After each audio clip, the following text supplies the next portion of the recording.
Biden commemorates D-Day at Normandy, calling on allies to repel tyrant Putin in Ukraine. President Biden commemorated the 80th anniversary of D-Day in Normandy, France, using the occasion to call on allies to repel tyrant Russian President Vladimir Putin in Ukraine.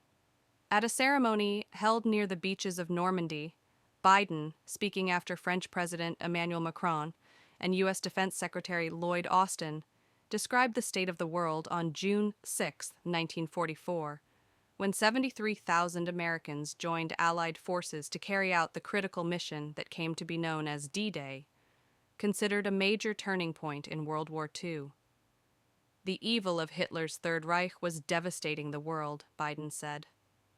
Nazi Germany had subjugated the once free nations of Europe through brute force, lies, and twisted ideology of racial superiority. Millions of Jews murdered in the Holocaust, millions of others killed by bombs, bullets, bloody warfare. Hitler and those with him thought democracies were weak, that the future belonged to dictators. Here, the coast of Normandy, the battle between freedom and tyranny would be joined here on that June morning.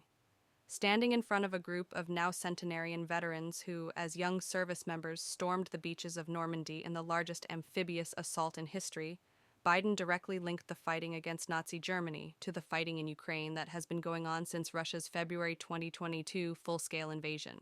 In the aftermath of World War II,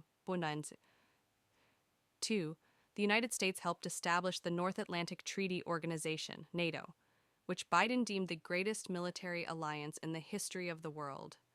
That over time grew to include 32 countries. The newest members are Finland and Sweden. America has invested in our alliances and forged new ones, not simply out of altruism, but out of our own self-interest as well, Biden said.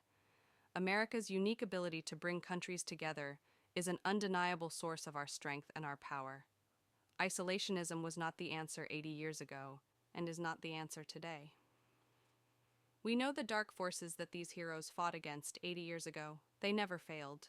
Aggression and greed, the desire to dominate and control, to change borders by force.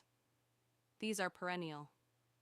The struggle between a dictatorship and freedom is unending. Here in Europe, we see one stark example.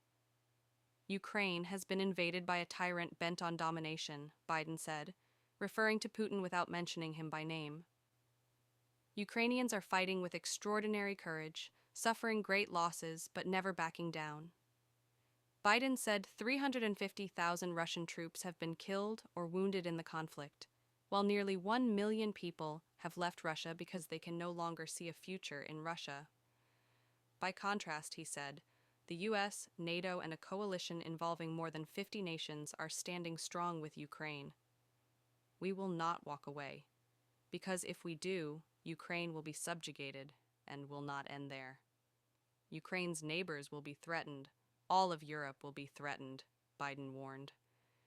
And make no mistake, the autocrats of the world are watching closely to see what happens in Ukraine, to see if we let this illegal aggression go unchecked. We cannot let that happen. To surrender to bullies, to bow down to dictators is simply unthinkable.